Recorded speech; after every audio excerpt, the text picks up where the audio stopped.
Hockey के जादूगर। स्वतंत्रता के पहले जब भारतीय हॉकी टीम विदेशी दौरे पर थी, भारत ने 3 ओलंपिक स्वर्ण पदक जीते और खेले गए 48 मैचों में से सभी 48 मैच भारत ने जीते। भारत 20 वर्षों से हॉकी में अपराजेय था। हमने खेले गए सभी मैचों में अमेरिका को करारी मात दी। इसी के चलते अमेरिका ने कुछ वर्षों तक भारत पर प्रतिबंध लगा दिया। श्री ध्यानचंद जी की प्रशंसकों की लिस्ट में हिटलर का नाम सबसे ऊपर आता है।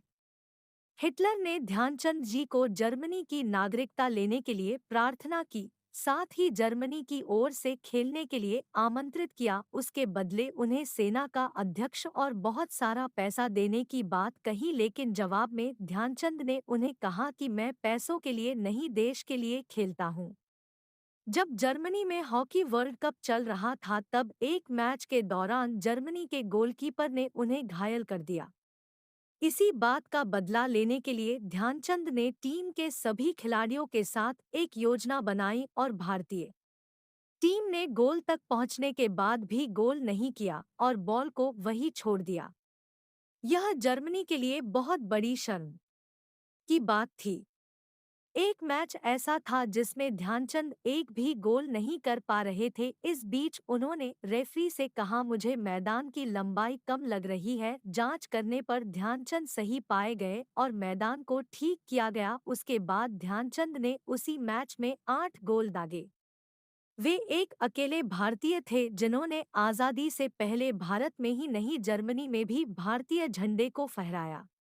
उस समय हम अंग्रेजों के गुलाम हुआ करते थे। भारतीय ध्वज पर प्रतिबंध था, इसलिए उन्होंने ध्वज को अपनी नाइट ड्रेस में छुपाया और उसे जर्मनी ले गए।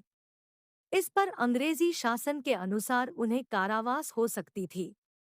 जीवन के अंतिम समय में उनके पास खाने के लिए पैसे नहीं थे। इसी दौरान जर्मनी और अमेरिका ने उन्हें कोच का पद ऑफर किया, लेकिन उन्होंने यह कहकर नकार दिया कि अगर मैं उन्हें हॉकी खेलना सिखाता हूं तो भारत और अधिक समय तक विश्व चैंपियन नहीं रहेगा। लेकिन भारत की सरकार ने उन्हें किसी प्रकार की मदद नहीं की। तदुपरांत भारतीय आर्मी ने उनकी मदद की। एक बार ध्यानचंद अहमदाबाद में एक हॉकी मैच देखने गए, लेकिन उन्हें स्टेडियम में प्रवेश नहीं दिया गया। स्टेडियम संचालकों ने उन्हें पहचानने से इनकार कर दिया। क्रिकेट के आदर्श सर डॉन ब्रैडमैन ने कहा, मैं ध्यानचंद का बहुत बड़ा प्रशंसक हूं। मेरे रन बनाने से भी आसानी से वे गोल करते हैं। लगभग 50 से भी अधिक देशों द्वारा उन्हें 400 से अधिक अवार्ड प्राप्त हुए। हम नतमस्तक हैं ऐसे देश के खिलाड़ी के प्रति। दिल्ली में इंडिया गेट के सामने बने राष्ट्रीय स्टेडियम का नाम उनके नाम पर मेजर ध्यानचंद स्टेडियम किया गया है। उनके बेटे अशोक कुमार भी बाद में भारतीय हॉकी टीम के कप्तान बने।